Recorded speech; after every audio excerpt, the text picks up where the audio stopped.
Also, next. Got a minute or 30 seconds or so, but we are on, we're live. Okay. Live from New York, it's Saturday night. Live on the couch. I think we need to. We should do a little skit. Yeah. Okay. Are you guys ready? 7 p.m. Okay, so I'd like to call this meeting to order. Can you take roll, please? Mrs. Leskowitz, Here. Mrs. Butler, here, Mrs. Donahue, Yes. Mr. V, Yes, here. Mrs. Kiplinger. Here. Stand for pledge of allegiance. Pledge allegiance to the flag of the United States of America, and to the republic which stands, one nation, under God, indivisible, with liberty and justice for all.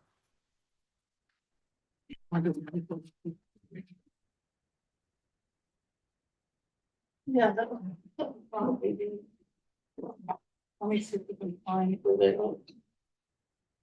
So we just want to take a moment to remind everybody that the petitions are going around. There are people in Huber Heights right now. They're at the library. They're on Carriage Trail Parkway. There's some in Parktown. And they're probably, if you're on Facebook, you can find where there might be a few more. We're really close to getting the number of signatures we need to complete the petition. And this is to put the referendum on the ballot. It's not whether you're for or against anything. It's just so that your voice is heard about issues that affect us. With the So annexation. as far as the annexation goes. And so while people in the township in Miami County can't vote, Carriage Trails, Parktown, and anyone living in Huber Heights should sign the petition so we get the opportunity to make our voices heard. If we've got until tomorrow afternoon to get these together, and I appreciate the efforts of the individuals in Huber Heights that have spearheaded this and really done a phenomenal job. We're really grateful. If you're on Facebook, they've been on the HH annexation page, that new brick page. If you just basically search Huber on Facebook, you'll see it, and they keep having updates as to where they're at, and they'll come and they're at that insurance company, the auto insurance from Huber. You said the library, right? In the library. They're at the library. They're in the library. They're Carriage Trail Parkway. They're there right now. They're around and they've got signs. So just take a little drive. It's a beautiful night. Yeah. Take your pen and take a neighbor Yep, thank you. and help us out. Thank you. Thank you. Thank you.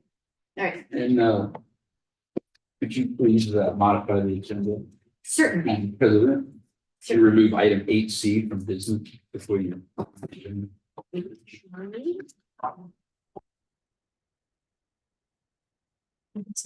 Eight seats. Be of course, Cat. Of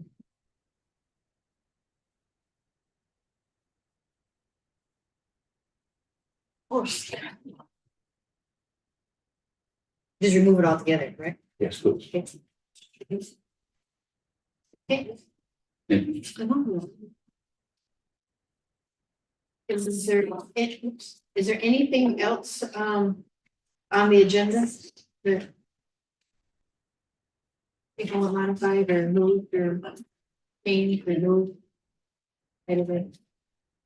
Okay, then could I get a motion to approve the agenda with that one change on each Charlie being removed?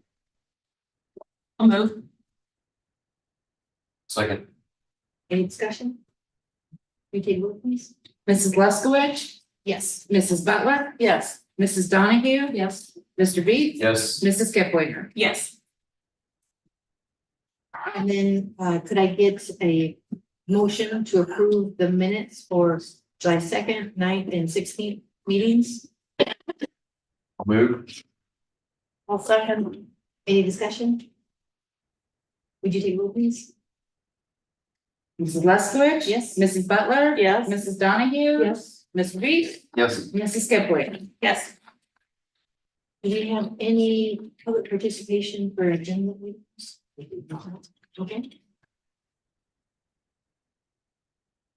And then we'll go into, your section, the treasurer's report. Once we got there. Look at that, we're getting better. Look at that. Nice job.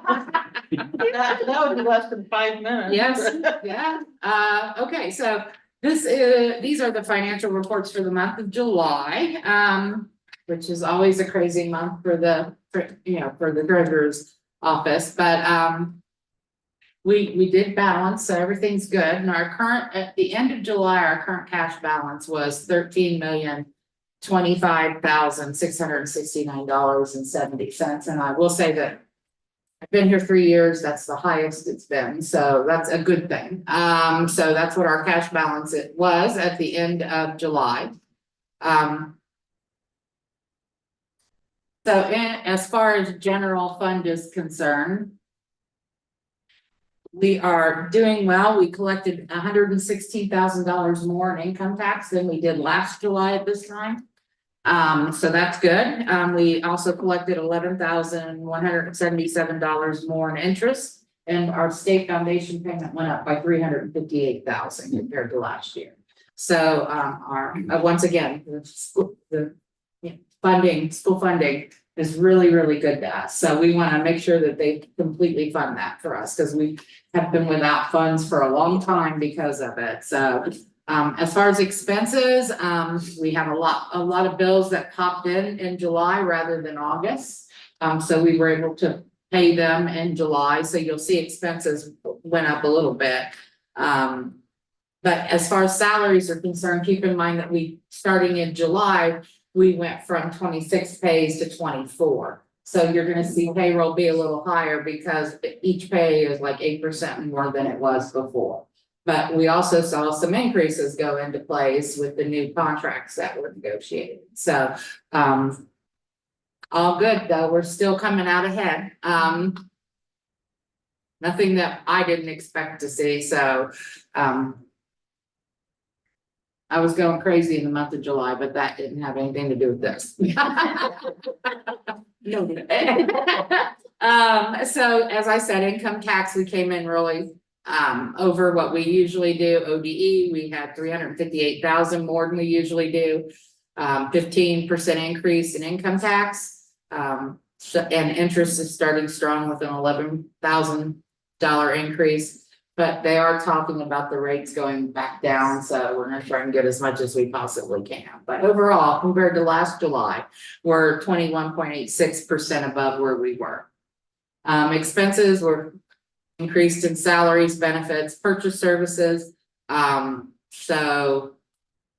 This says begin in September. We're actually adding new staff at the end of August, so we won't see the full effect until September 2 pays, right? So new teachers will begin to see their new pay at the end of August, new aides and all of our other staff. That's when they'll begin their new contracts, the 9-month staff. So you'll see a little bit in August, but most of it full staff in September.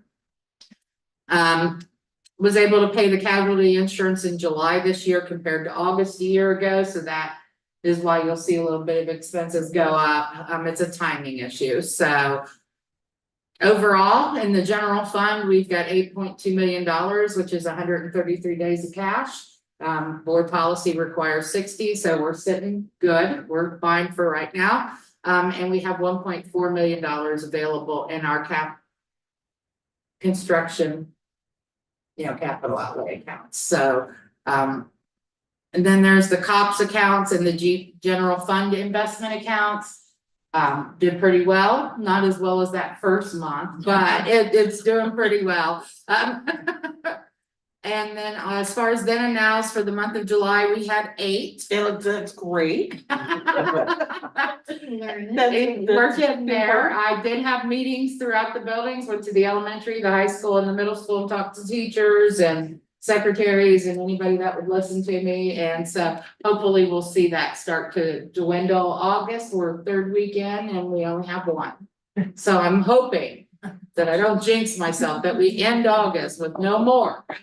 So we're moving forward. So yes, we're pushing the process. So, and then, we've had a little problems with class fees, but we're just saying credit card payments are open in the building. So if you need to make a credit card payments, the secretaries have had their trainings and updated, Jetta, Miss Massey went around and helped individually, so we could take credit card payments at open house Oh, and nice. do those kind of things. So, and there are no fees if you make your payment between August first and October 31st. So you're not paying more.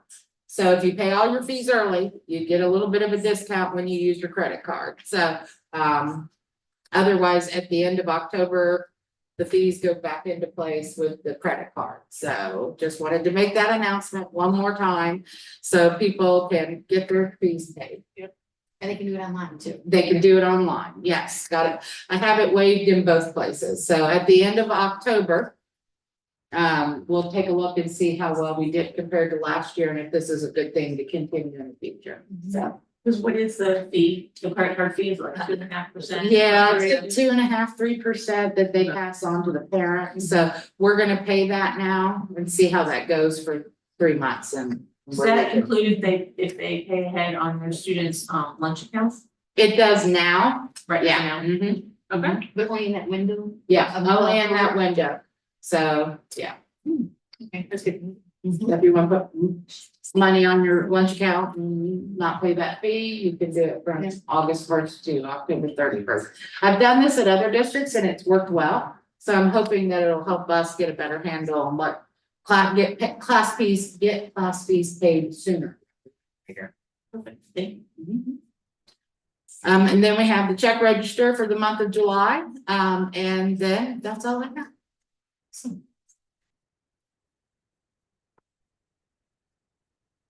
Okay, then, so can I get a motion to approve the consent agenda for the treasury?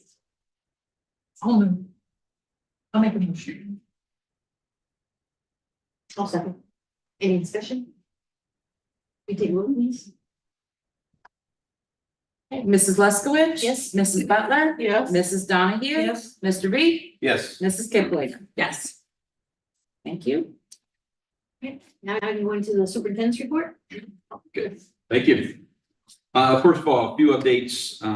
Got a couple presentations. I want to go over a couple site plans that were from Garmin Miller from several years ago. But I want to talk a little bit about opening day. So yesterday, we had it went fairly well. I think today was better than yesterday. But I mean, 2 days in, there's some simple things that we're going to do out here from a signage standpoint. It's just simple, right? Parent lane and student lane, no entry here. Jacob was out at the on the state route to let people turn left. The biggest issue is nobody turn left. So we stopped that, got people turning left, and it actually wasn't bad. So, and we were, for the most part, we were late yesterday. We had a bus breakdown Monday morning, door broke, it was 30 minutes late out of the gate. So that just dominoes everything.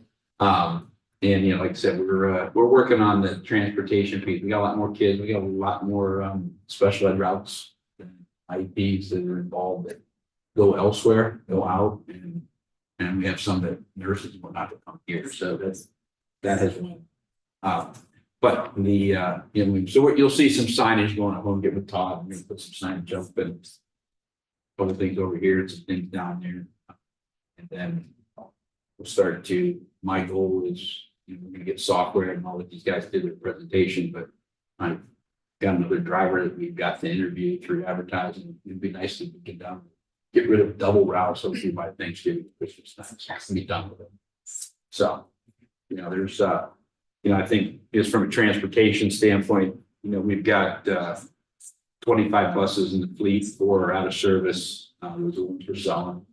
We've got 21 are operable, but 2 with the wheelchair units. Rest are 72 to 83 passenger vehicles. One of our buses that we use every day has got 300,000 miles on it. So we got to sort of take care of the fleet. We're going to look at maybe getting a bus or 2 shortly here with the couple drivers and the software. We should really be back in business as far as efficiency. And I won't steal their thunder, but they've got some pretty good software. The parents will be able to use what they have, which will alleviate a lot of the issues. So, except we got 19 routes and we need a total of 21 that we obviously do. So, Do you think we'll ever go to some electric buses? Do you think that we'll ever look, no? Is that bad? I doubt it. Me personally. No. But, I like my diesel. Yeah, I agree, but I know there's a whole bunch of grants and stuff. There's grants, yeah, there's grants, right, but there's so, I mean, Jacob can answer this probably better than I could, but now you've got to put something, you got to put a station in charging. That's costly, and then I think, my friends that have had electric cars when the batteries go bad, it's expensive. Yeah. When it's really cold. They don't start. Yeah. So, They don't start. yeah, I mean, I'd rather plug them in the winter, Yeah. send them on their way, but I know there's a lot of grants for them, but, some of my friends that are superintendents have got the grants in Columbus, and they've got a couple of them. Do those work with like the smaller minivan kind of things? Something like actually outside bus. Oh. You know about them? Yeah, they're full-size buses. Yeah. You can buy them up to 84 passenger and electric. The cost up front looks really great from a grant standpoint because we get money that essentially pays for a free $250,000, $300,000 bus. What they don't tell you is that you have to pay to install the charging station. And then you also have to work with the electric company because sometimes what they will do is, I'm trying to think of the exact term of it. It's kind of like an electric buyback when you have solar panels on the roof of your house, except they don't give you a choice. They will take the electric from your bus actually in down power times or in heat waves. Like Yeah. load control. Like load control, like pretty much, Pioneer but they can does, actually yeah. take the power back out of the batteries of the bus if they need to do that. So it's really shiny and pretty up front, but once you get down into the meat of it, it definitely would cost the district a lot of money, and the batteries are only good for 10 years and warranted for 10 years. So if it's 11 years old and the battery dies, that's $40,000. Yeah, that's, not reliable for us. Yeah, good question. I know that, the grants out there make it look nice, but In a small city district, they work well, but in an urban and rural combination like we have, where we have long routes or field trips that go far, because we're on the far side of the sports division, it would kill us. Because the range on them is kind of low as well. Yeah. They take quite some time to charge. Most of them wouldn't even charge enough to be used again in between runs during the midday. Yeah. They're very They like slow. trickle charge, they don't. They like trickle charge, yeah. You can't, like a Tesla has a supercharger, you can't do that. It's too much wattage to it. Cause a fire, so. Thank you. That's great. And our oldest bus we run up, there's an 09. Oh, no, really? yeah, so I mean, it's just part of those things as we grow. I mean, excuse me, we're gonna talk about growth, right? I mean, we're growing, we continue to grow. So, what do we do with transportation and busing and those types of things? And, just, you have to plan for it, obviously, now when you start to do that, Yeah. when it's too late. Right. And, we'll continue. And that's, the transportation is a piece of that. I was out every day and, every morning and every afternoon watching and actually directed traffic at the elementary for a little bit. Tell about it. Like, fellas, come on. But it's, there's a lot going on and it's just a good use of traffic patterns and signage. I think that will do this. So. Yeah, that's the busing piece, the transportation piece. Like I said, I'll let them talk about the software in a minute, but, take care of the fleet and, we'll take care of you. If it's bad, when I saw him pull out late and he's like, my door was closed, and I was like, there's a domino effect. And I'm like, oh. So and today we communicated with parents, on the elementary routes. We said, hey, listen, we're running X amount of minutes behind. So I think, we're trying to communicate with folks. The first week's always a little different. I mean, everywhere you go, but like I said, transportation is growing, and I think it's getting better. I think got a plan moving forward. So I'll let them talk about that in a minute. The other thing I want to talk about, some bad news on the middle school schedule. I just want you all to be aware. The middle school schedule is not going to work. What does that mean in a nutshell? We're going to fix it, but so schedules are done from like January, the year opens up. And they go from January till, you know, you get into the spring, you lock your schedule. And once it's locked, it's locked. So there were some issues, when I got here, when they got here, there was schedule, so class size, we got 37, 39, 40 kids in one class and maybe 4 in another. You know, the issue is they share staff at high school and, middle school, so some of those specialty classes, you know, band, music, you're sharing staff. You've got block scheduling, which creates a singleton, the lower level of that.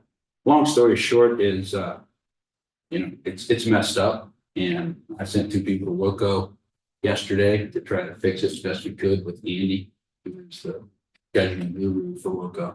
And, you know, we got 3 options left, and 2 of them aren't good at all. And third one is better than what we got. So, you know, I met with the middle school principal today and had a discussion. I met with Mindy today, had a discussion. We're going to have a meeting with middle school staff tomorrow, at the end of the day, explain what's happened and the path moving forward. But you know, your parents are out there listening. We apologize because it's going to be a little bit of a mess for your kids. But basically, what's going to happen, you're starting. You have a new schedule, so. But I have no other way to do it. Because once you lock that schedule, I said they're done. They were done before summer. If everything's supposed to be fine, it's fine, and now it's not. And I don't have any way to undo it. You can't unring the bell on that kind of stuff. So if you hear things, or you know. Now you know why, and you can explain that we're going to do the best that we can, and we will right the ship. But yeah, I'm happy. So but we will. It's frustrating because it's going to mess up. You know, fees will have to be reassigned, and you know, make sure they didn't double pay. I mean, it goes into pay school, it goes all the way into private, it goes deep, right? I can't get rid of the information. You can't just delete it. Nope. It's always there. So teacher can hide a few things, like I said, and when I talked to Mindy today, we've got some moving forward, some ideas of how this not to happen again. We're gonna put together some labor management committee, and we're gonna put everybody to solve some things. So moving forward. Great. We'll pilot that as a middle school. Yes. So we'll get that done. We'll start there. Yeah. So, And that's a computer program that does all the scheduling that before that you mentioned, Andy. right, yeah, you can run a 426. You can do a lot of different things before it's locked. I can get like a mock schedule, like a mock draft. And but once you lock it, I can't undo it, Gotcha. Oh, gotcha. even though I tried. You can't. Couldn't. Yeah. You can't, because Yeah. it's Yeah. already, that's what they have It's already there. for you. Yeah. Mm. So it's an issue. I'm not gonna say it's not, and we'll have to address it, but I can't have 40 kids in one class and 4 in another. It just doesn't make any sense. It's just not for everybody. So we will do the best we can. It'll get fixed, but you know, there's still gonna be some issues, some residual effect on it. But I wanted you to know, because I'm sure you'll hear about it. And if you do hear about it, you can explain it. If there really was this, I'm going to have Brent send out an email with parents Friday after I meet with the staff. Minnie's going to send out an email tonight for her, for the union, and we'll meet tomorrow and we'll Kevlar.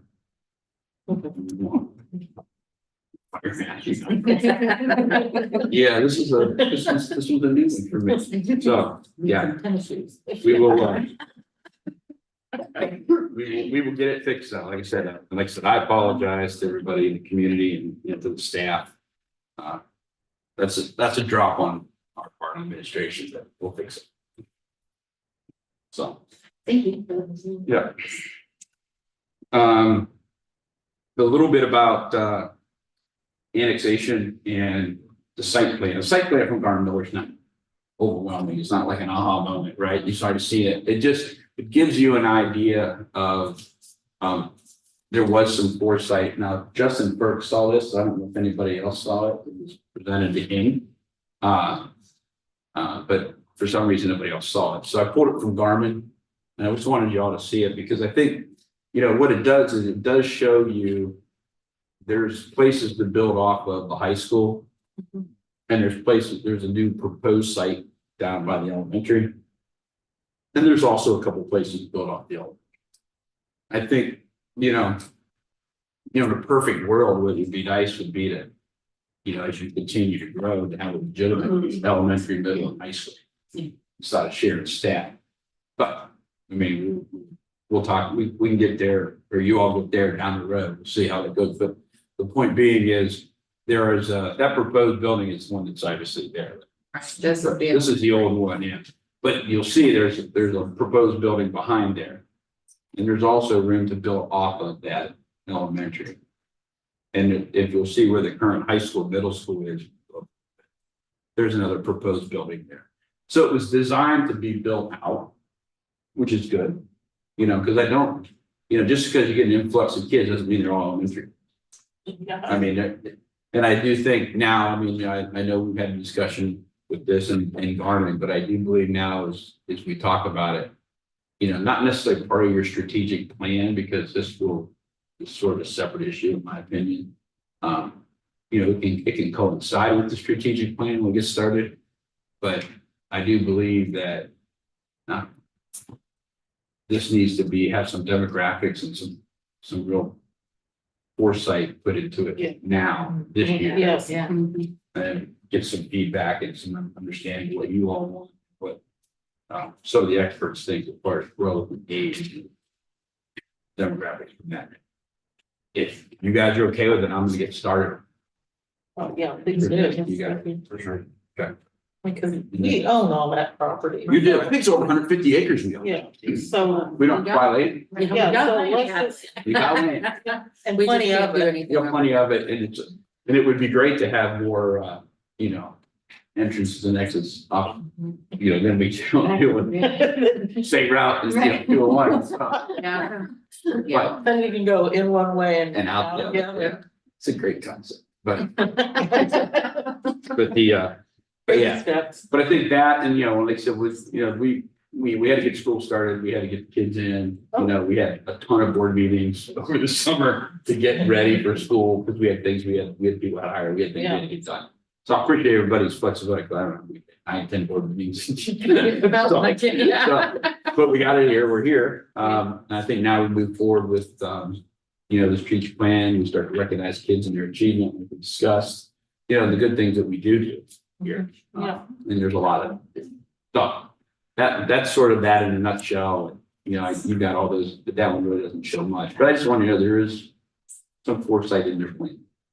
There's places to do. So. And do you know, is that just as separate facilities, or is there actually room to add on to like our existing? There's room to add on. Both. There's room to build new and add on. So do we know, did they do like site soil testing and all of that good jazz, or is it just? Well, when they built the new school, I'm sure they Yeah, did we soil did. testing. So I don't, We paid for some, so yeah. you have to. Yeah, it's part of the agreement. For all of, because it looked like they plotted some things out, like, can't go here, can't go, so they did the whole. I can't answer that question. When it comes to that point, we can ask, but Olson, Witzig and some of those guys want to do that type of testing. After some of the years, they might just do it anyway, just get sure. But you have kids building on the property, but it's some quick soil sample. I don't see any reason why, I can't think of anything out here that would cause the soil to be bad. But we would check all that. If that was the direction we all wanted to go, we would check all that, obviously moving forward. But I just think, you're not gonna see this huge growth next year, but No, it's a plan coming. for it. I just think we need to get ready. Yeah. We agree, I agree. All right. So that's that. And okay, that's the slides for the schools. And then I want to now introduce Jacob Wilhite for his bus ride presentation, because there was a few questions last week, and I think it's a pretty cool program. I think you all should think you'll like it. Yeah, so I have used several different routing softwares. I have not personally used Tell me. Bus Ride. I know. People are watching. Who are Oh, I'm Jake, well, I'm the transportation supervisor. Sorry about that. So, Let me get some guy off the street. yeah, no, talk about driving software. It's fine. So I haven't personally used Bus Ride. I do know other folks who have implemented it in school districts that are our size. And I've heard really great things about it, so I decided to take a look at what they had to offer. The routing software was very comprehensive. It was very inclusive. This is an all-in-one solution. So in an ordinary world or 5 years ago, before this existed for use like this, we would have had to have bought GPS software if we wanted to be able to track a bus and give ETAs. We would have had to have bought routing software. We would have had to have bought and or lease a parent app or rights to use a parent app. This is all inclusive. So for one price, we get everything. So this also includes tablets on the bus that will display all the driver route sheets. It will display any changes in students that are uploaded to it. So if we get a new student uploaded overnight, the system, if it can, will auto route that student. It will send an alert to the parent's Bus Right app. And the driver will get a notification on their tablet that there's a student that's been added to their route. It will give them details about where the student lives, if they have any allergies, medical conditions, anything like that. So this offers a really great tool to our drivers. Who in years past, just with everything, with being a smaller district, everything was handwritten and done just that way. This offers a really unique opportunity for us to provide all this information to our drivers readily. The tablet is tracked through wireless cell service, so I think we chose Verizon as our network to use just because of the reliability in the area. We got our choice of service providers. I think Verizon had the best coverage. So we'll be able to tell when a bus stops, how long it sat at the stop before it took off again. I'll be able to pinpoint exactly where a bus is. It updates every 2 seconds live. Will tell me where a school bus is. It will also update in turn with that tracking. It will update a parent app. So parents will actually get an ETA on their child's arrival to their assigned stop. So parents at the beginning of the school year, like this year, the biggest thing that I've heard just coming in, being here for 3.5 weeks, the biggest thing that I've heard is, where do I go to get the bus and what time? This solves that. You're not getting everyone else's information. You're getting information that pertains to your child and your child only, or your children. You have no. So this allows also some privacy. It allows us to take our bus routes off from public view on the website. I've never been a big fan of public view routes, so this definitely allows us to kind of increase our security and safety standpoint as well too. Did you guys have any questions directly about the software or how anything will work? I had a couple. Yeah. So is there a way for students to kind of like check in and check off the bus? So there are a lot of systems that exist in other routing softwares. I don't know that Bus Right has one. I would have to ask.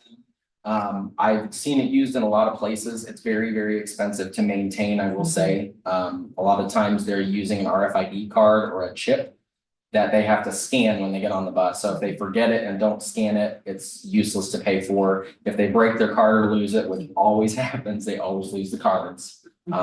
Then it's pointless. We have to replace it. So it's an incurring financial cost. It's just repetitive throughout the entire school year. So it's very difficult to keep tabs on like the cards and the inventory of those. So it becomes costly quickly. I will interject though. They're in 29 states, and what I like about them is they're not like Microsoft, right? But they're small enough where they'll work with you. So I do think that as time goes on, if there's something that was really important to us, I think they would assist them. You know what I mean? They are continuing to innovate. So like right now, they're developing pre-trip and post-trip software that'll go on the tablet. So the drivers right now do a written pre-trip on a piece of paper every day. They check off the items that they have to go over via DOT. That's mandatory on the school bus every day. That will get put onto the tablets eventually, and it will all be digitized. So we can keep records going back, 10 years if we want to. That's fantastic. That's a huge thing to be able to keep records like that, number one. And number two, it just cuts down on paperwork and things for the drivers to keep track of. It will help simplify everything into one area for them. This worked for our athletic events. I mean, will the parents be able to know where the bus is? I don't think we can track field trips like, I don't think parents can public track Uh-huh. field trips. I know that I can see the bus any point in time where it is. Okay. Anyone that's an administrator in the program can. The coaches should be able to see it. Yeah, Oh, they- Yeah. and the field trips will be digital, so that the other nice thing, and what's really hard when you're a school bus driver, because I've been one and still am one, is when you're going on a trip somewhere out of town. And you are in the dark or it's pouring rain, it is hard to read written directions from MapQuest because you can't use your phone. Right. It is against regulation to use your cell phone while you operate a motor vehicle unless it's dedicated to the purpose of directions or routing. So it's really hard to read those directions. You got kids singing behind you or, whatever.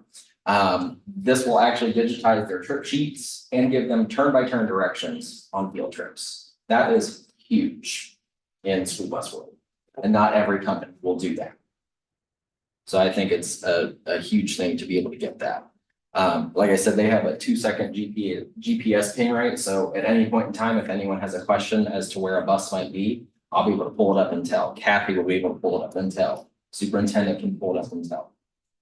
So it's really a wonderful program. Well, I think the biggest thing too is parents can see where the bus is. Yeah. Yes, I mean, that's- And what time it's Oh, coming. yeah, that's huge. yeah, the ETA is the huge. That's a big question we get. That ETA is everything for parents, because if that bus is delayed 5 minutes, it should ping their app to their phone. And it should give them a notification saying, hey, the bus is arriving at this time. So that's Great. huge.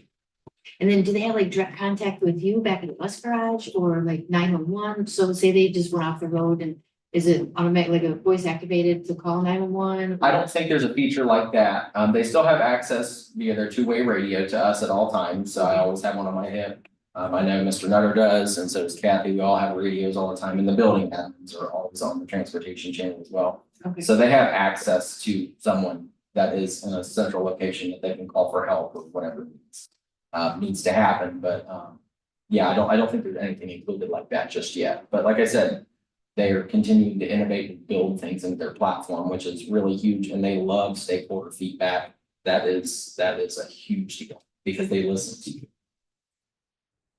So you said that it's an ODOT regulation that software has to be like dedicated for turn by turn direction or whatnot, so so are the tablets locked down Yes, while they're in use, so they can't be used for anything other than the routing? correct. Okay, The tablets at any point in time are not able to be used for anything but bus ride. okay. So the driver can't get to a field trip and get on Google, a kid can't grab it and start looking at YouTube. It doesn't work like that. Is Bus Ride the one that owns the tablets, or do we buy the tablets separate? This is another unique thing about bus ride. So if we went to TransFinder, we would have to purchase our tablets outright. And Ms. Hageman can verify that. We've had those estimates. It's quite expensive, and if they, die, if anything happens to them, even if it's not our fault, we have to pay to replace. They actually will replace 25% of our tablets annually at our fault if need be. And then if something just goes awry, they will always replace it. And then every 4 years, we get brand new tablets. We send them all of ours in the summer and we get all brand. So the tablets are through this program? Yeah. Correct, yep. They provide it with the cost that we're paying. It's kind of a lease. Okay, And you replace them too, right? Up to Every 5%. 25%, yeah. Every 4 years, we get a whole new set actually. So that's a really big thing. TransFinder, you have to buy your tablets outright. I think Traversa does the same thing. All of it's outright purchasing.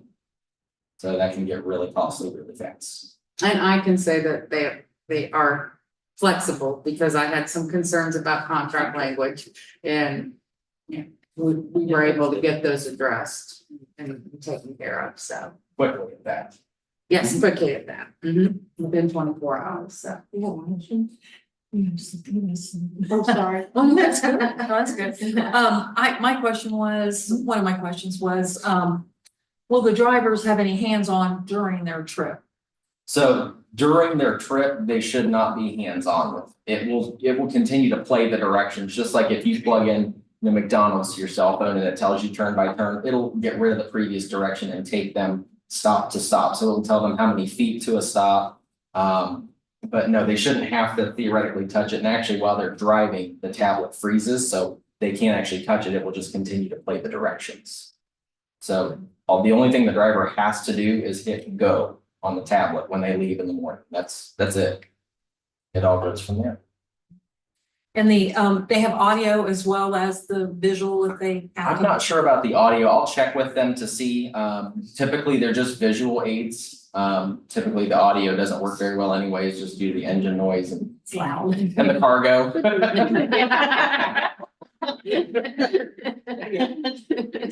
And then, my other thing, what I was wondering, and I think we kind of cleared it up, but I'll just ask again. Sure. The storage, let's say we only use them for 3 years and we find something better comes along. Is that data still gonna be available without us having, do you know, have We'll any be able to information? retrieve it.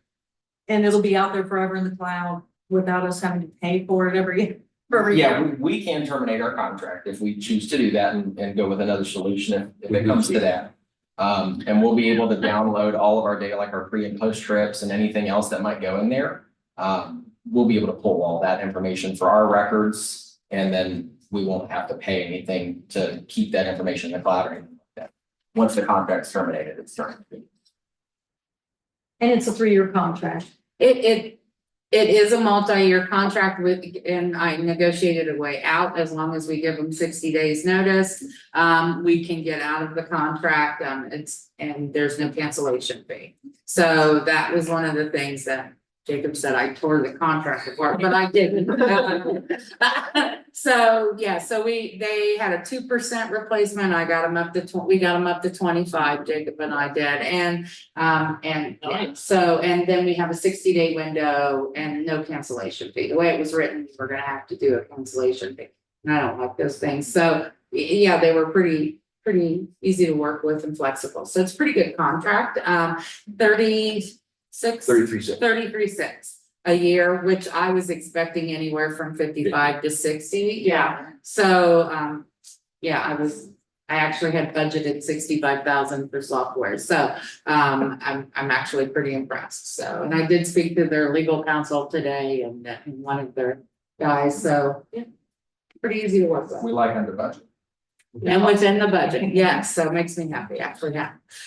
So, yeah. We can get. How long, once we get the software, how long will it take to get it like loaded and really, yeah, exactly. like, Okay, so working? that part, like I said, I haven't personally used it, so I have a little bit of training to do. The training is not very long because it's a web-based program and it's very similar to others. But they actually give us a one-on-one concierge.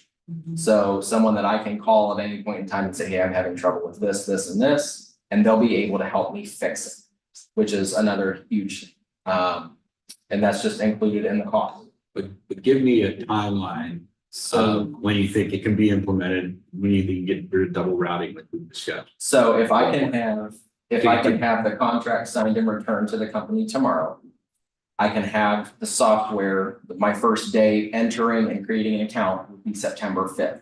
So I'm hoping by mid to the end of October that I can at least be piloting this with our current routes to get everyone used to it. I want to do some town halls with parents so that we can get them acclimated to the app and get them signed up with the app.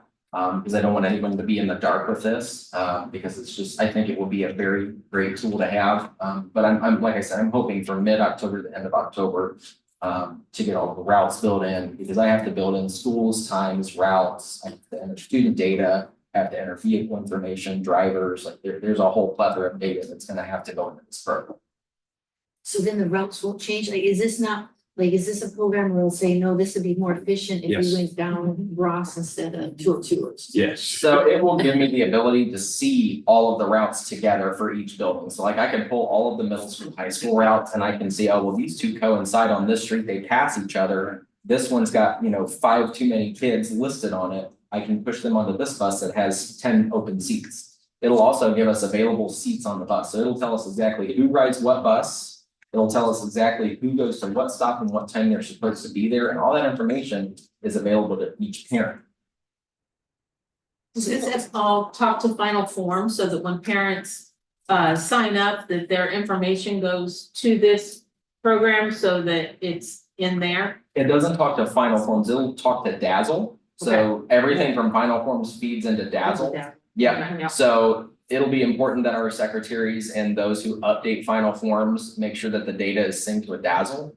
So that all that information, but it'll do a nightly import. It'll import every night at 9 o'clock. Anything that's new in Dazzle, it will pull all of that data in automatically for us. So we don't have to call the school and ask, if any new enrollments came in, anything.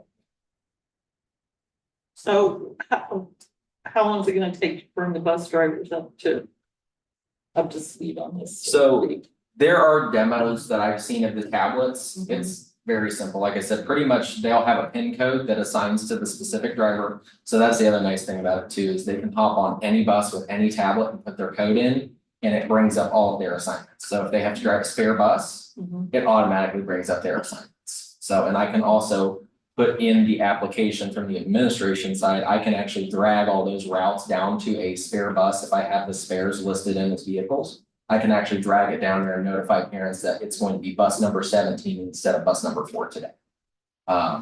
So the drivers, I think, will acclimate to it quickly. It's not like a computer program they're going to have to go and enter a bunch of data into or anything. It will give them the assignments that they have that day if they're taking an extra route to help us out or doubling one day, if we have someone sick. It will actually allow me to assign that route to them temporarily for a day. And it'll automatically put it right back to the other driver that rightfully did it. So Hopefully we'll have subs, somebody call it. yeah, so and obviously parents. And all of the software is amazing. It's wonderful. It all hinges, of course, on having drivers and bus routes and all those things. So those are things that Mr. Nutter and I have been assessing since I got here and was kind of working through the existing systems and seeing what we can improve upon. The entire product takes less than 15 minutes to learn. That's It doesn't say that's parents or bus drivers. I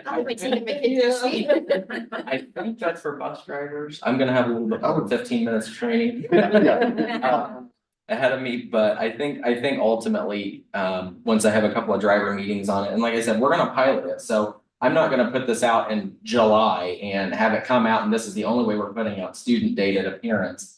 August, when we start school. Right. So the way that we're going about this is the proper way. We're gonna beta test it and pilot it, so we have a chance to pull all the kinks out of it, and then when we start school next year, we will have every reason to have all the efficient routes that we can have.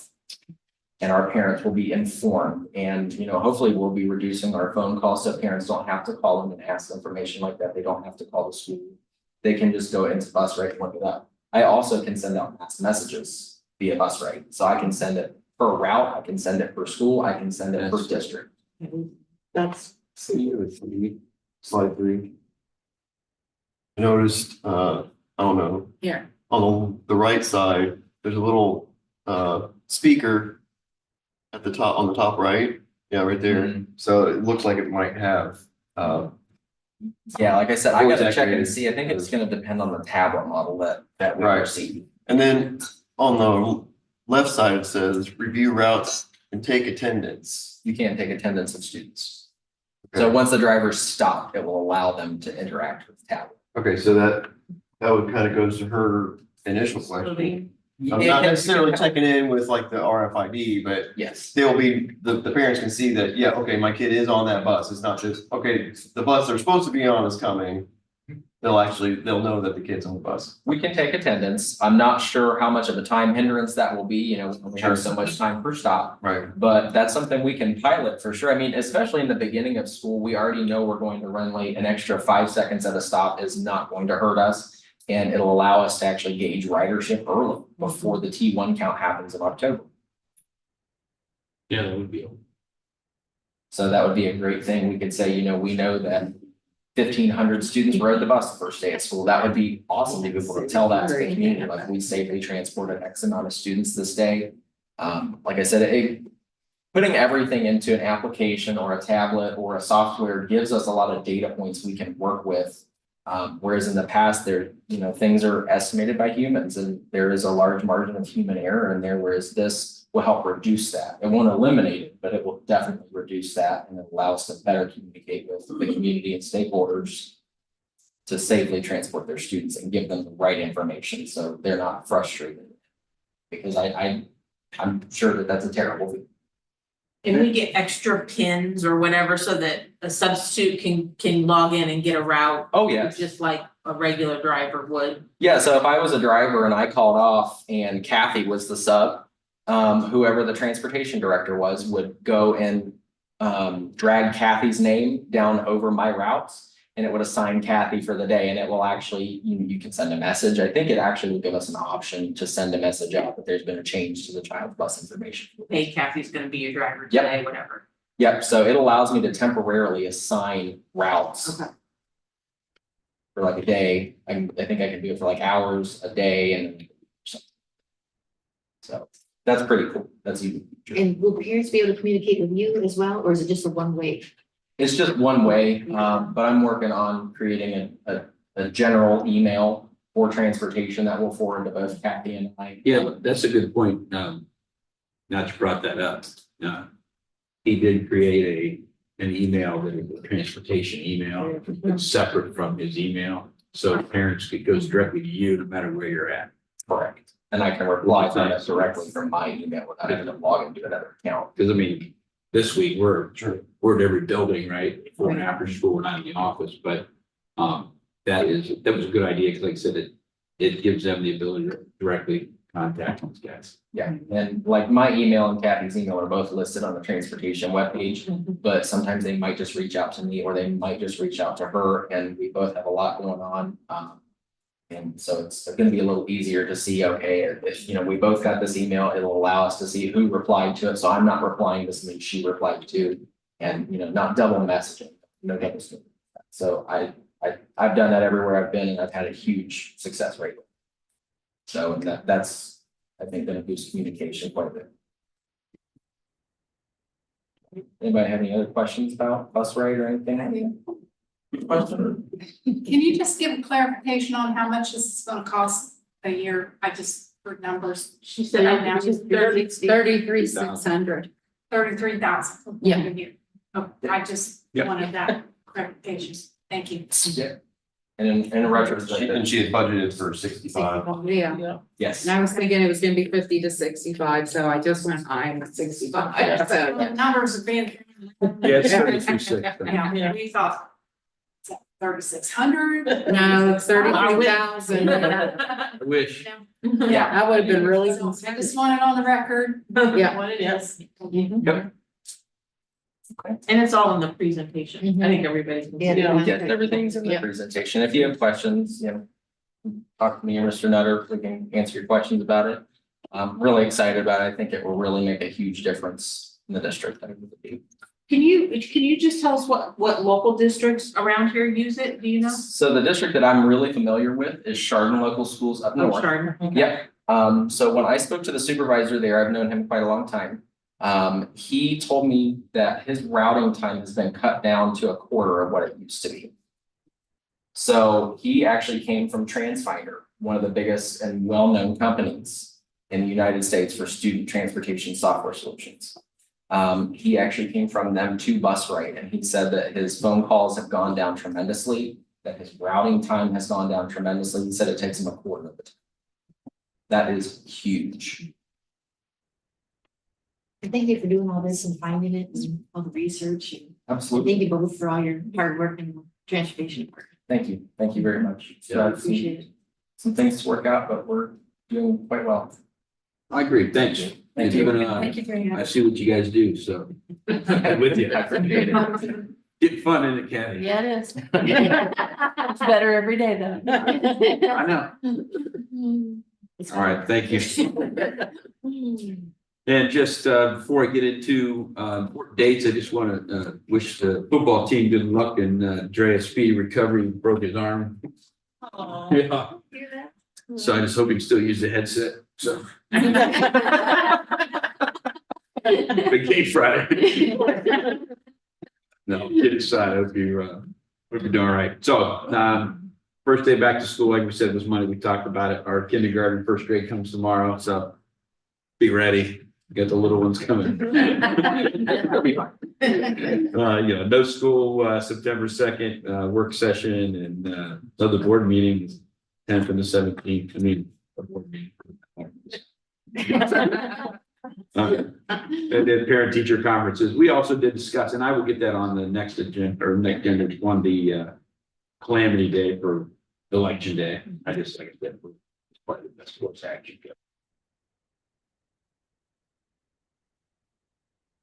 Now, I mean, we went over this last week, but employment, classified staff, Brittany Rhodes, special ed aid, Amber Torres, food service, Amber Raleigh, bus driver. Transfers, you know, Claudia, we transferred from bus aide to bus driver. Contract adjustment, 6 hours, 5.5. Another bus driver, 5.5 to 5.75. We already talked about Ron Smith, the reduction in hours. Her contract. Food service worker, leave without pay. That's Janie. She requesting 8 days unpaid leave. Rescinded contract for Misty. It's officially rescinding it. She was hired. Leaves of absence, classified leaves of absence. That was when going from 260 to 300. Yes, you know how we do the Me Too for classified staff, and this was one that was missed. It should have gone from 260 to 300. And then the other thing is how we pay out personal leave. With the last contract negotiations, we're just paying out unused personal leave. I want to say vacation leave because I haven't taken a vacation this summer. So unused personal leave at their daily rate rather than it's 65% or if you miss this or this. So I was just hoping the board would approve this change to just pay out whatever they have left in their personal leave at their current rate of pay. So I canceled my vacation too this summer. I know. I appreciate it. Thank you. We all appreciate it. Yeah, well, I'm just saying. Things would be somewhere else on that. It was fine. Where else would you have this much fun? Exactly. I agree. Early not in Florida. No. Yeah, so that's that. And then the supplemental resignation, that's Jesse Nickel, like I said, he's resigning from his volleyball coach job. He is also resigning from he was, remember, if you recall, last year, he was hired as a library media specialist 8. I requested, he's not coming back, so I requested his resignation. So you'll see one course of action one way or the other, termination or resignation. His choice. And then brings us to approval of the consent agenda for classified personnel. So can I get a motion to approve the consent agenda for classified personnel? I'll second. Any discussion? I have some, yes, go ahead. Well, I was just gonna ask an easy one. The 260 to 300 days, you went through that. I'm sorry, can you repeat that again? When we negotiated with the teachers for their new contract, we moved that up from 260 to 300. So typically what we negotiate with the teacher goes across, teachers organization goes across to everyone, and this was one of those policies that got overlooked for classified. So it needs to be 300, just like everybody else, so. Yeah, it's that Me Too provision that we do in the classified, Which will all change once vested. yeah, when we have the new union, that'll be probably an item for discussion, but at this point, I'm just following our standard operating procedures. Okay. Thank you for. You're welcome. So on that same part, Mhm. that, so they get 3 days, they can, for their personal leave, can they? What do I wanna say, can they carry over? No, They can't carry over, so it's use it or lose it? Yeah, it's So use it instead or of lose it, they can take the pay. correct. Okay. Yeah.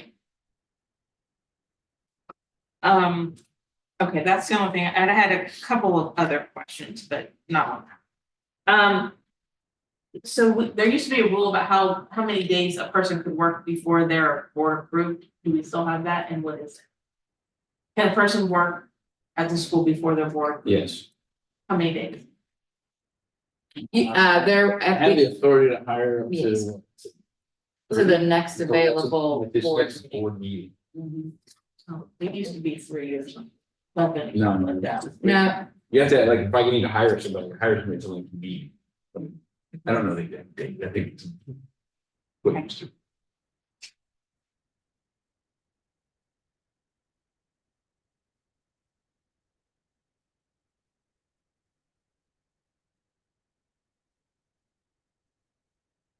I just want to say thank you for putting a long term. Chart. I needed that for Table. me too. I said it wrong. Yeah. I said it wrong at the work session. I said, 225, 250. I said 125, 250. It's actually 125 and 225. So I thought, I'm putting this up there because, I'm just used to it being 100 and 200 and it doubles. So in my brain, I just made it 125 and 250. So I thought I gotta correct what I said, but I'm also gonna put the chart out there so I don't say it again. Yeah. So we'll have to remember. Yeah. August of 24 is where we can find that chart. Right. I always have to ask. So Well, thank we you. might just continue to put them out there for all of us. How's that? Yeah, they can do that. Yeah. Thanks for doing that.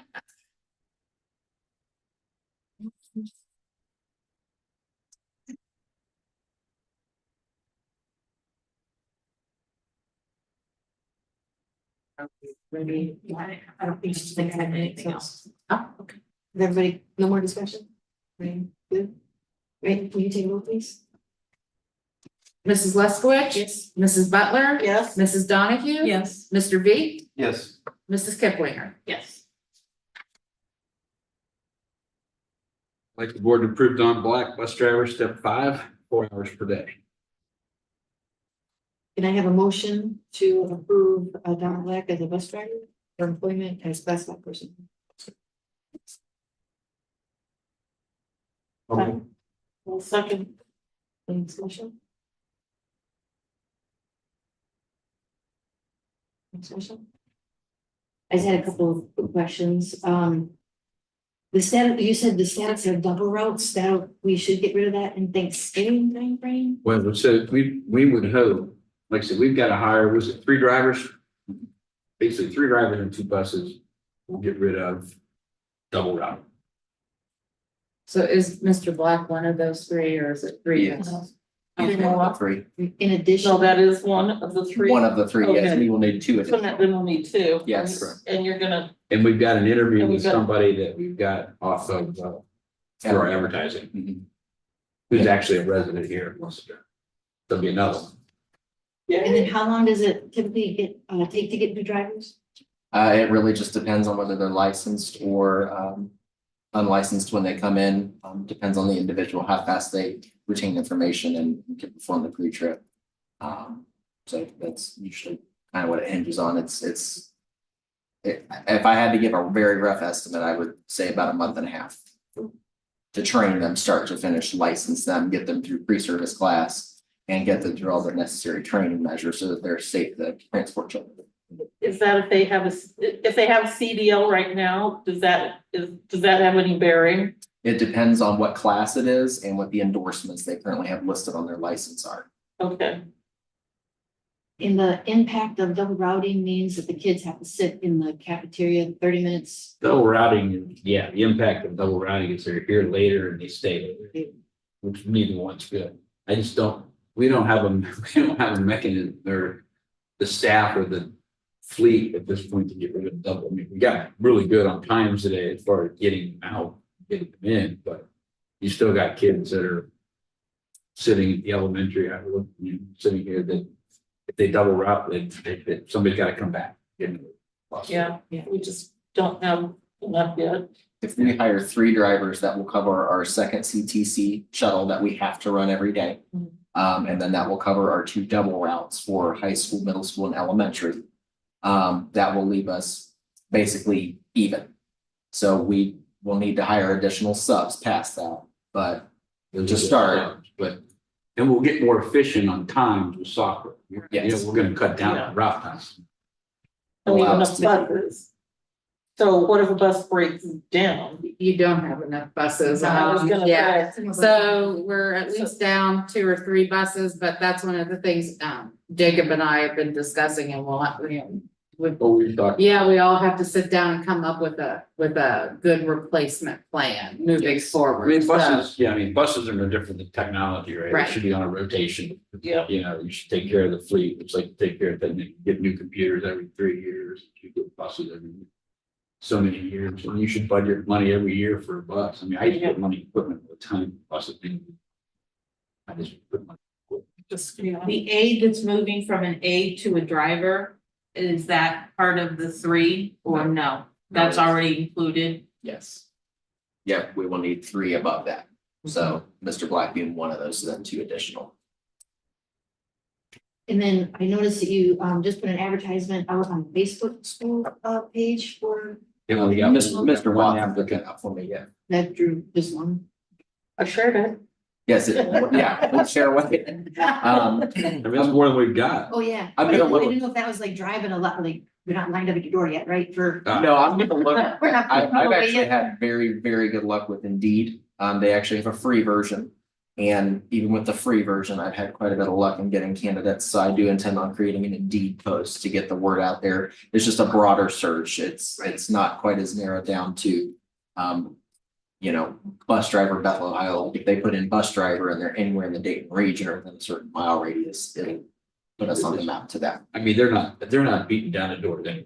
You know, Right. right? No. I mean, you got teachers leaving this profession, administrators leaving the profession, you can't find, you know, maintenance foods, I mean, it's just. And you see signs all the time, friends go, hey, we need drivers, I'm like, so do I. Mhm. You know, You're not half an hour.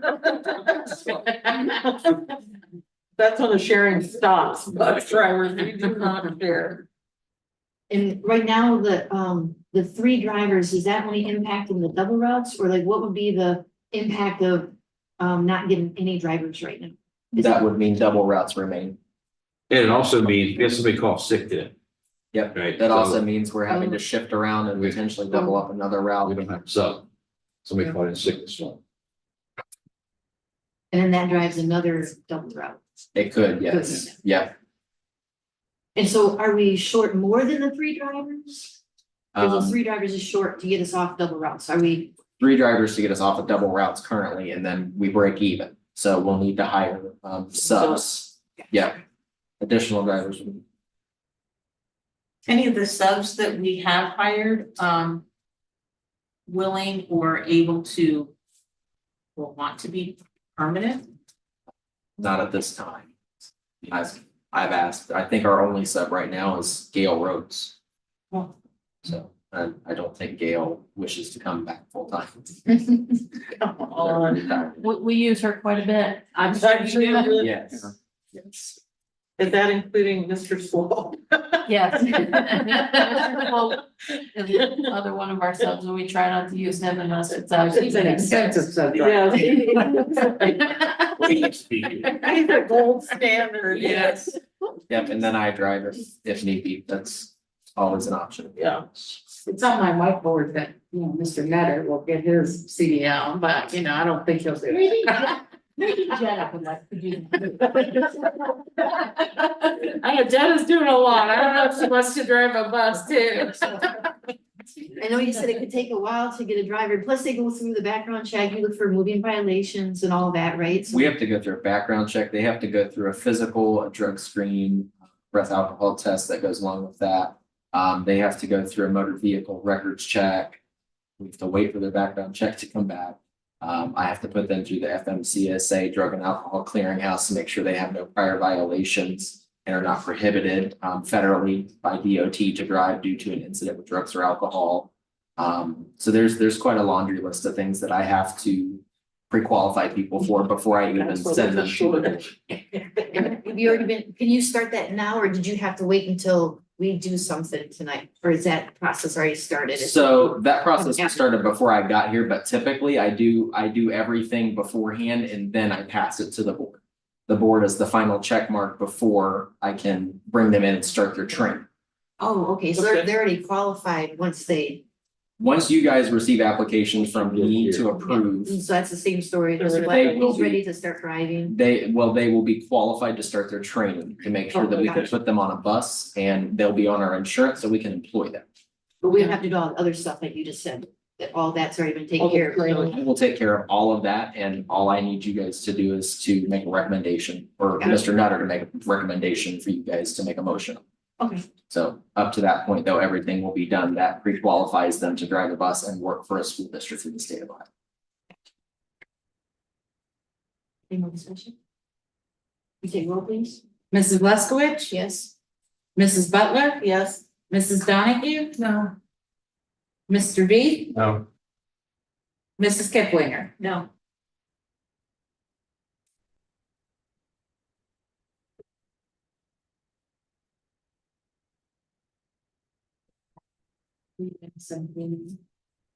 Last.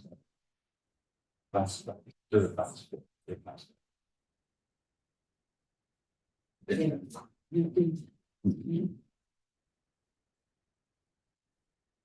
This.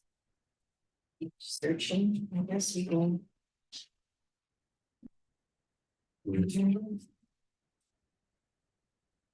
Okay, employee long-term sub. Third grade teacher and art teacher. There's a substitute rates on the chart. Prove the education status with salary 24-25. 35, these are Van Karen. Got 3 steps, or Wolford 3-step. Based on the salary schedule. Step 8 to BS plus 150. Stipends. Colette Clayton, which you talked about, she did the extended school year for one of our students this summer.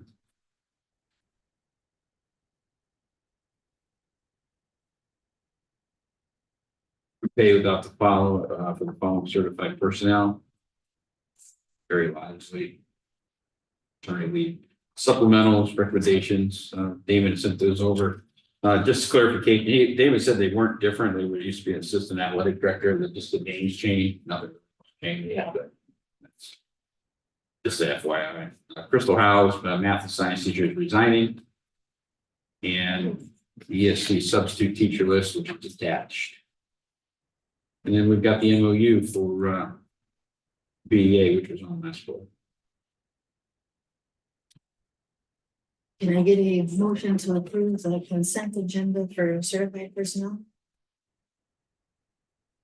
almost. I'll second.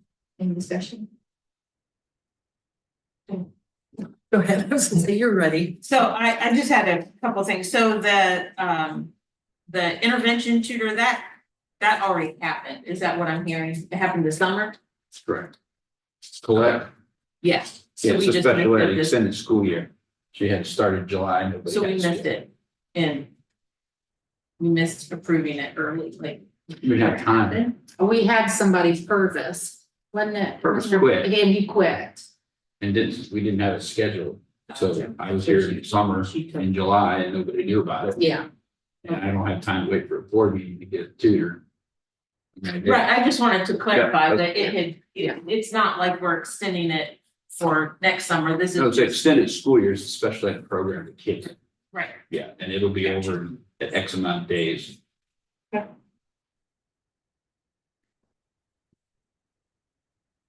And thanks for the note about the supplements. Well, Any discussion?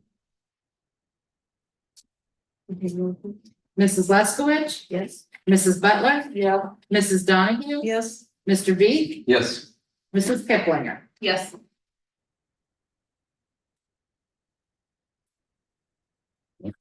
Five signatures over there. This one has been removed. yeah, HC is gone. AC's gone. So student activity trips, elementary, 5th grade, Camp Kern, just a FYI, there's no overnights, but they do that every year. So, you know.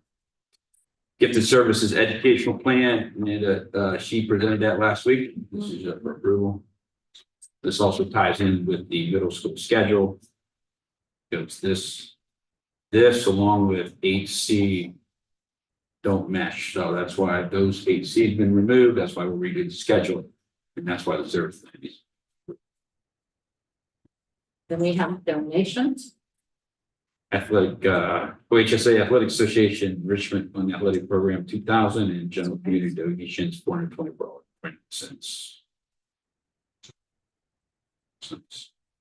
Disposal of buses, district assets, and those are the 4 that we're going to sell that were on the work session that we discussed in one. And then approve the bus ride contract that we had discussion about. Maximum healthcare services, so these are nursing services, nursing aides for a lot of times our special education population. These are typically approved in the spring. It didn't get approved. I had an emergency meeting. After I found out that it wasn't approved back in the spring, signed everybody their nurses. And I did the same thing with Premier. So maximum healthcare service Premier Community Health is Fidelity, if you hear that name. But those nurses come and go with our kids, whether in the car or in the bus, sometimes at school, off-site, on-site. So a lot of moving parts to that, but that's what those 2 contracts are for. How many do we have this year? Say 12, probably, all together. And then the ESC services, approve the hearing and audiology and schools like college assistant. And then agreement for the provision alternative transportation solutions. Again, ever driven, Jacob was able to find a driving service that could transport some of our special ed kids because said we've had an influx of special ed. We wouldn't have been able to route any of our kids to school on regular routes, but we would have been driving everyone special ed. So that is why that is there. And then the any questions on that? Wow, that's great. Thank you, transportation. Yeah, thank you. I just have one thing on the contract, Tina. There was, Which one? on the bus, the last one on the busing. Okay. Mhm. If you pop that open. I just wanted to make sure I was reading it correctly. I thought there was a typo. I'm kind of hoping there is, but All right. if you could go down to right before the charts, the table starts with the fee. And I might have the wrong one, sorry, but oh, I'm sorry. Oh, I was talking about the special ed busing. Oh, I'm okay. sorry. No, I just you're realized fine. this is the other one. This I'm is sorry.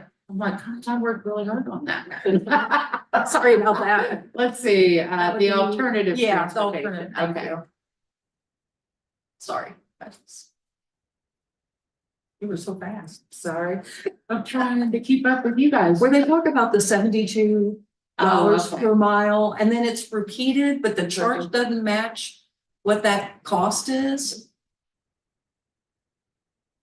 Yeah, right there. Trip fee and then per mile. It says but up above, it says an additional $72.50 per mile will be charged for any trip longer than 12 miles.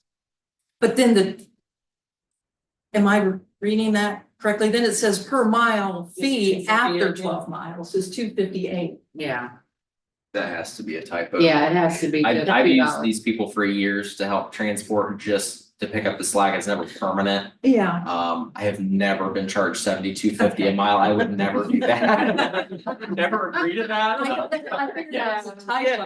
Yeah. That's a big typo. Yeah, we'll get that. In addition to special needs, they also transport our students who are temporarily displaced with housing situations. Oh. So they're a huge help with that. Because they can be turned around within a day. So those kids only have a day or two of interruption to their education. Wish we got 2 more today. They're, Yes. Yeah. yeah, despite their home life being displaced, this is huge. Thank you. That I just wanted to check on that because that was kind of shocking. That is a good catch, yeah.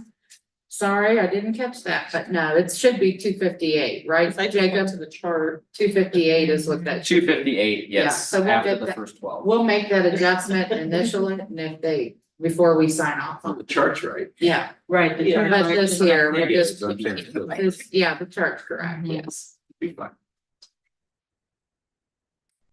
And then, board policies, which we went over, those were back from winter. Those approved. And then, that's all I have. Yes, okay, and so then, can I have a motion to approve the consent agenda minus the correct, right? Yeah, Yeah.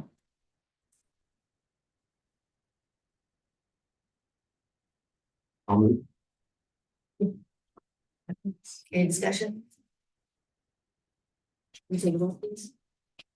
Mrs. Leskowitz, Yes? Mrs. Butler, Yes. Mrs. Donahue, Yes. Mr. Beat, Yes. Mrs. Kiplinger. Yes.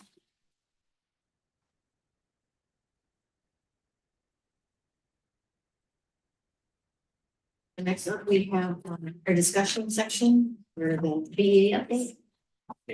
Campbell?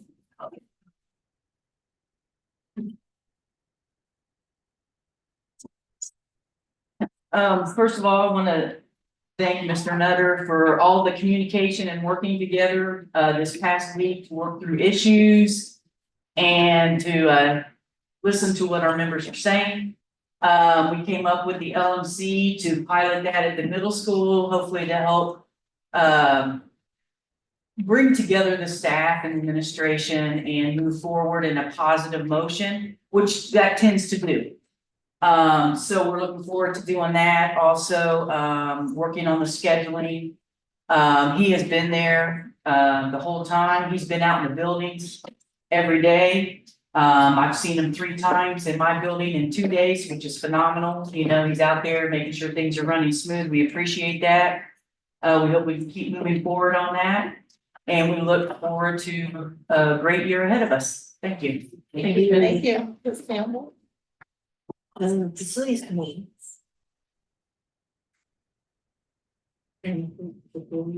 Oh, that's the one. No, okay, we did not meet today. I really wanted to get a copy of have a chance to look at the Garvin Miller thing, and I know I wasn't sure originally. We thought we'd maybe have another discussion more in depth about annexation.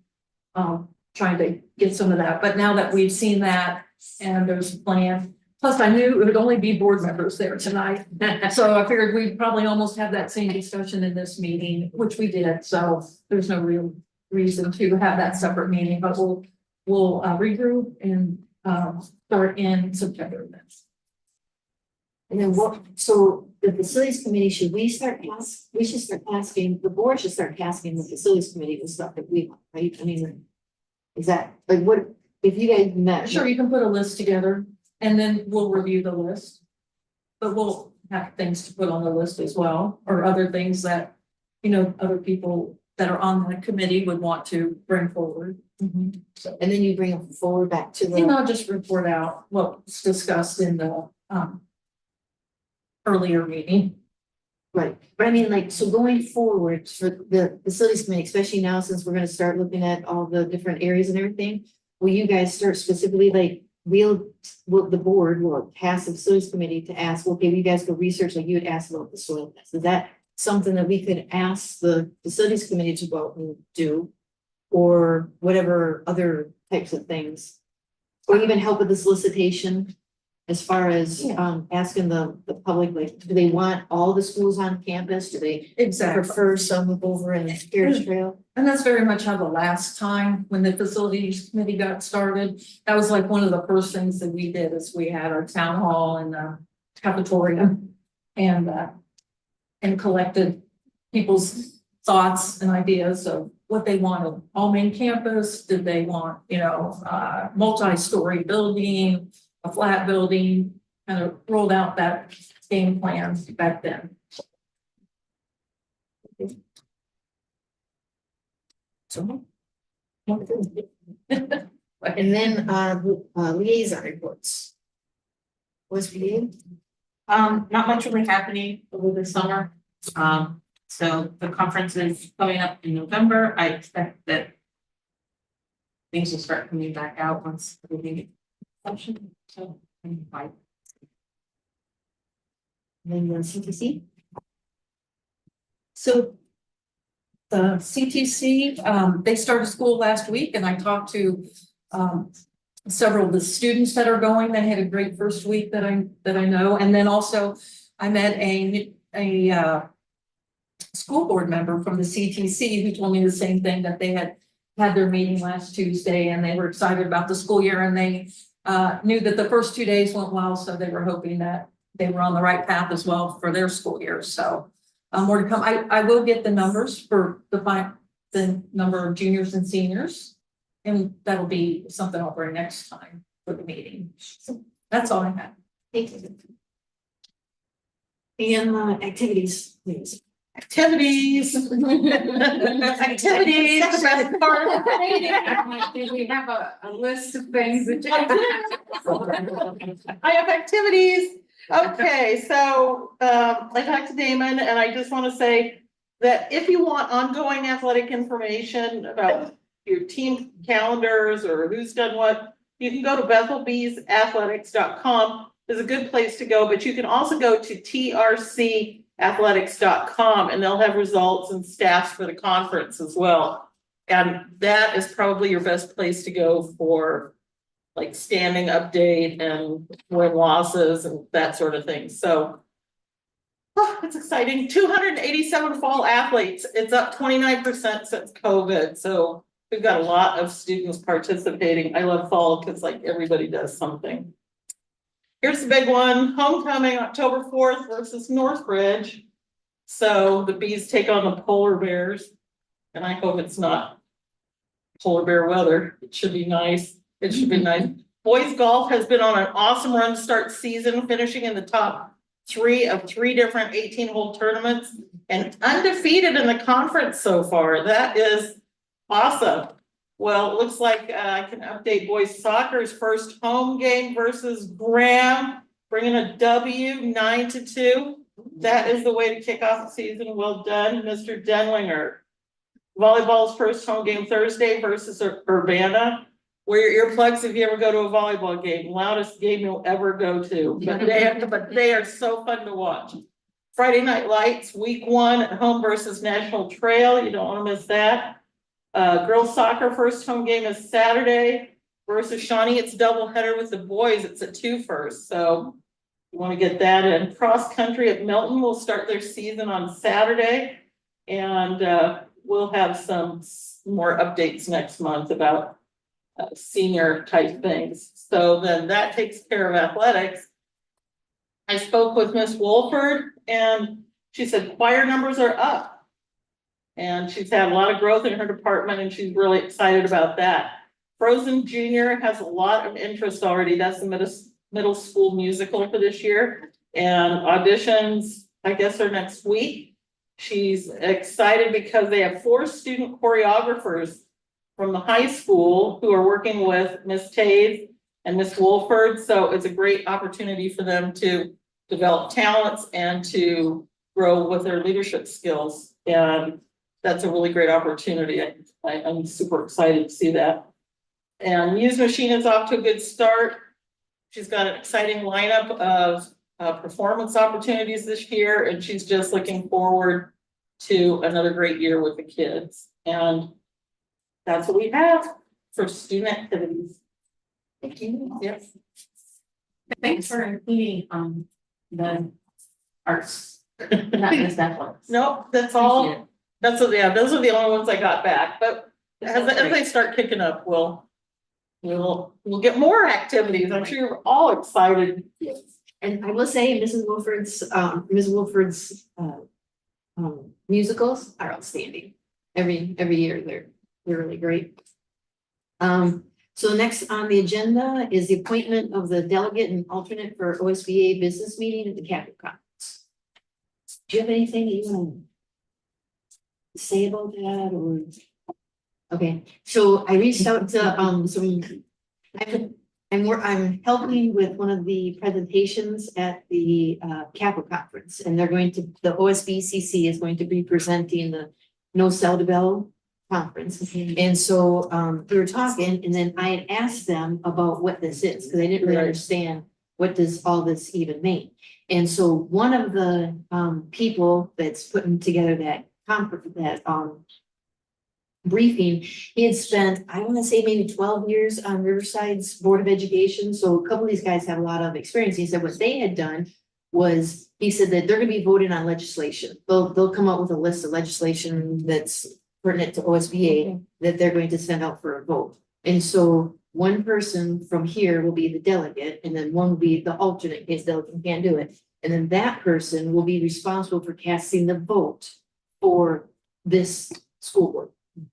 So what he said, because what happened was there was one that had like a lot of high publicity, and one person voted on their individual preference and not for the entire school district or school board.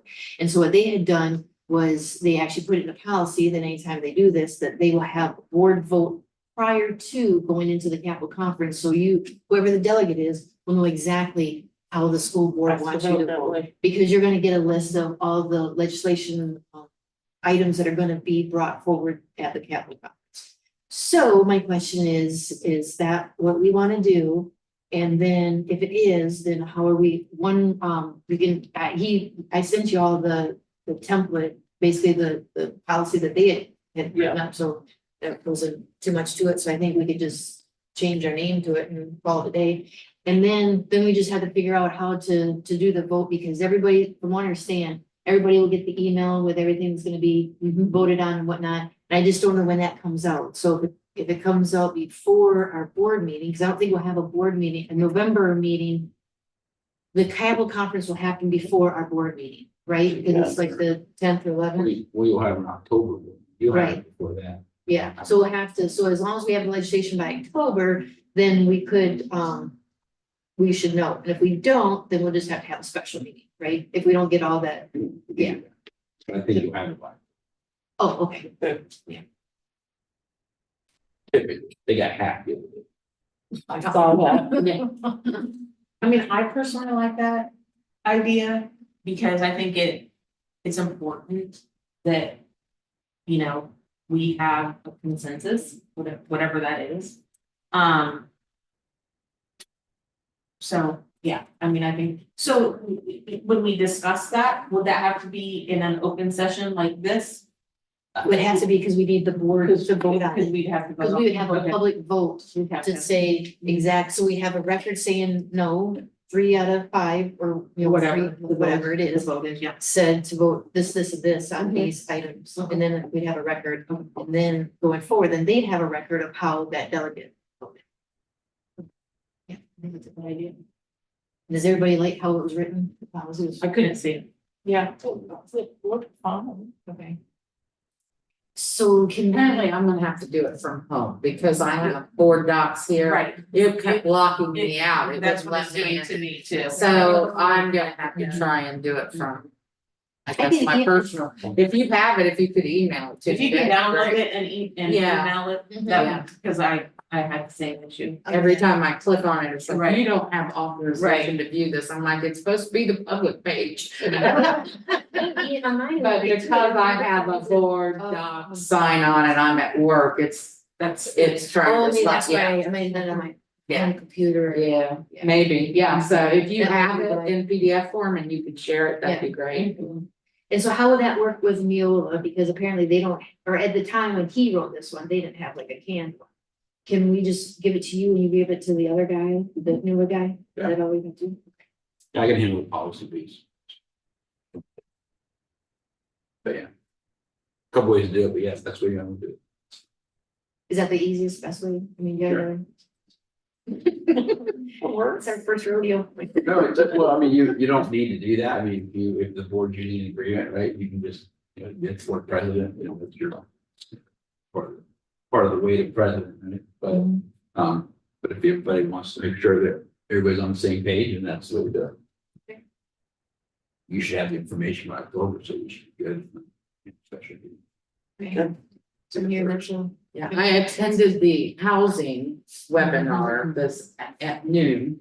And that was one of the things they said, for those of you that don't have your delegate, alternate names, you need to get that in the system, so. That's what the email said too. You gotta Yeah. do it at August, or, August Yeah. meeting, no later than. When I get the names, then I will go on their website and update, and then that way they know who to send information to and blah, blah, blah, so. So, and you don't have to, I believe, are we all going to the conference? But you don't have to go to the conference, correct, to attend the meeting? because we Correct. read. You do not need to be present. Yes, correct. So anyone can be the delegate. So who would like to do it?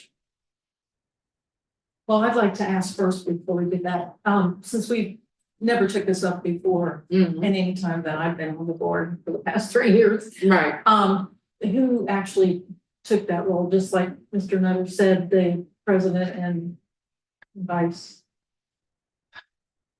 you had it one year, right, but not last year, I I've think that was, Never gone, so. oh, okay. Yeah, no. But you don't have to go. You Yeah. can just go to the meeting.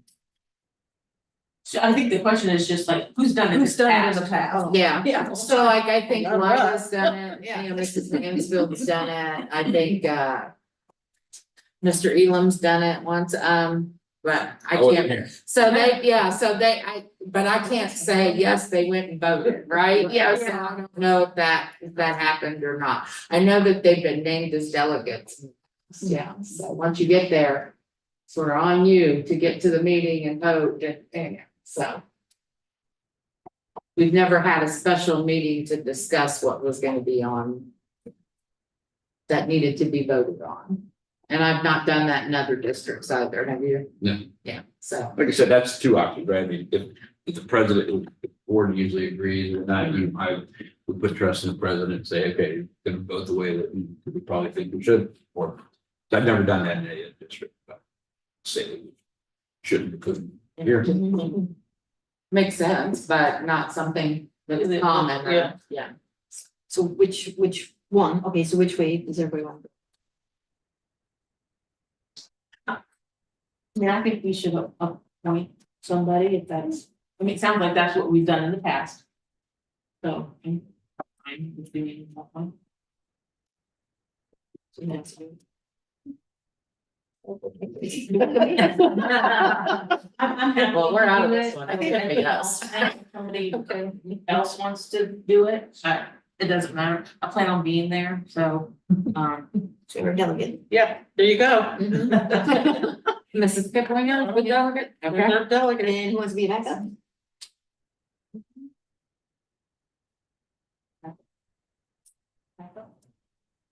Alternate.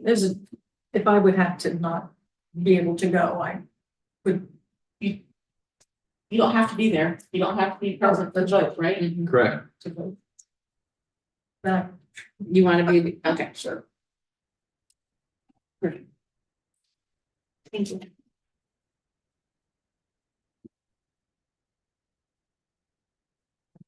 So we have Mrs. Kiplinger as the delegate and Mrs. Donahue as the alternate. Sure. Okay. You don't have to vote, just an appointment. Yeah. Not just that, it doesn't require a vote. Very important. Right. So, Great. I don't have anything for public participation. Okay. No way. Have deep executive sessions. No. Then can I get a motion to adjourn? I make the motion to adjourn. I'll second that. Any discussion? It's pretty early. Do you want me to read? Comment. And. You can't make public comments. Sure, I mean, Oh, yeah, oh, Don, yeah, you need to go out and forward. yeah, you have to, Oh. That's all. Can I do that? come on. You want me to fill a form out or talk? Well, we need a, you need to create a record too. I didn't know. Click on this one. Little half form up there. Oh, this one? Yes. Tell me who you are. Blood type. Yeah, no, I don't ask all that. I'll get in trouble. You want full address and everything? No, So Most people don't give me that. So. Thank you.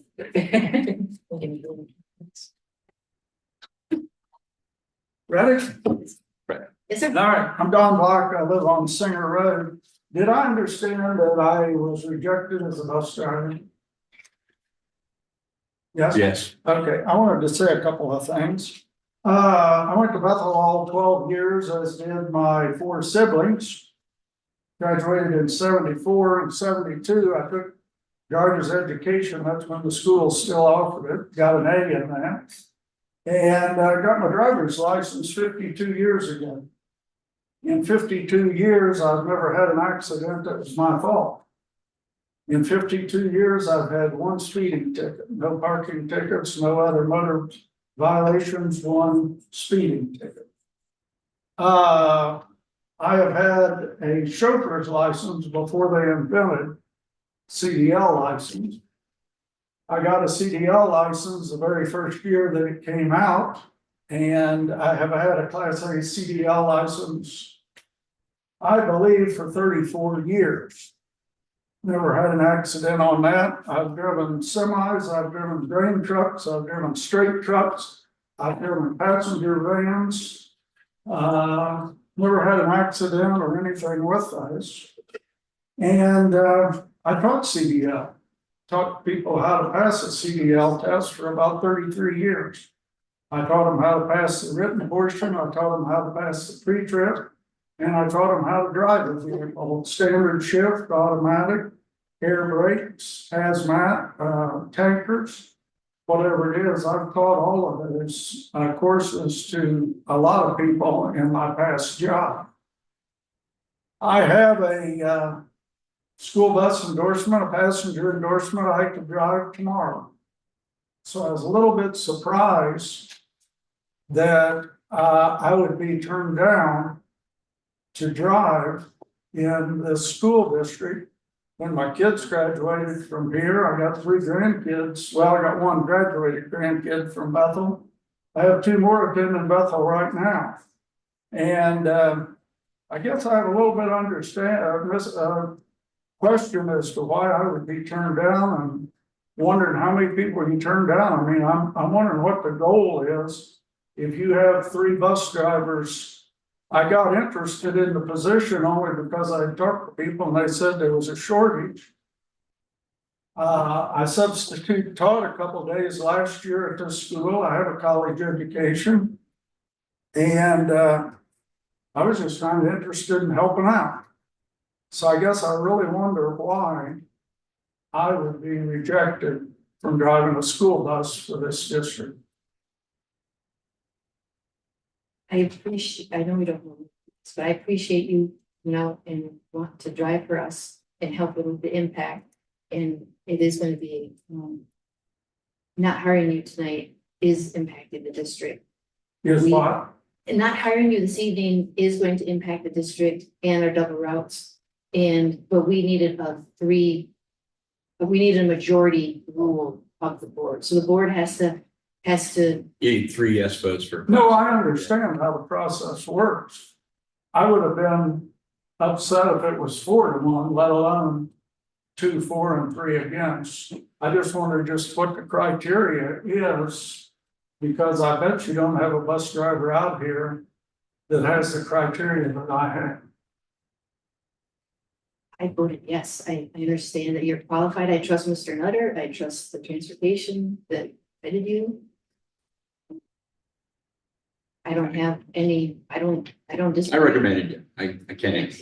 And I voted yes. I know you did, I never recommended, yes, I appreciate that. Natalie's known me for 10 or 15 years. I was kind of surprised by that now. Don't really know Rachel very well, and I can't say I know Mr. Beecher at all.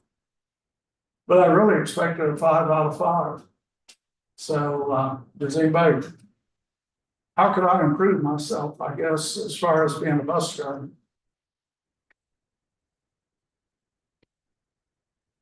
I don't think you'll get a response tonight. We usually don't answer public participation, Mr. Black. Okay. Just, yeah. You ever do good? Pardon me? You made a mistake. Maybe next month. I appreciate it. Thank you. Thank you. Thank you. No more public participation, right? Anybody else? Can I get a motion to adjourn the meeting? No, we had one from Mrs. Butler, and a second from Mrs. Dunn. Oh, okay. Does that still stand? That still stands. Okay. Discussion? I'm Did you do? cranky. Now, Mrs. Leskowitz? yes. Mrs. Butler? Yes. Mrs. Donahue? Yes. Mr. B? Yes. Mrs. Kiplinger? Yes. We can call Mrs. Thief. 8:40. We officially adjourned at 8:44 P.M. Oh, that's the earliest, I think. I think that's a record.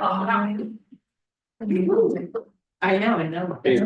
Yes. You send that email out. I am, we're going to head over to Casey's room now, Oh, wait, Casey. and it's take care for you, all right? Send it out. I'll get mine out. All right, sounds good. I'll see you guys. All right.